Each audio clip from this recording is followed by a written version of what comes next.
হাউজিংয়ে apex জুতার একটি ছোট ফ্যাক্টরিতে হঠাৎ করে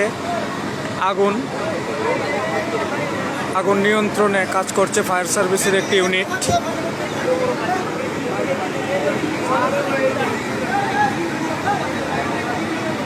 এখানে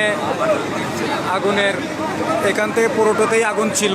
ফায়ার সার্ভিসের সার্বিক প্রচেষ্টায় আগুন অনেকটাই এখন নিয়ন্ত্রণে, ওদিকে একটু রয়েছে, গুরুত্বপূর্ণভাবে কাজ করতেছে।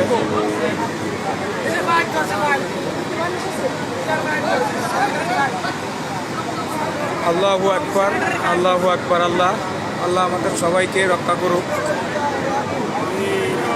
আযাব গজব হতে হেফাজত করুক।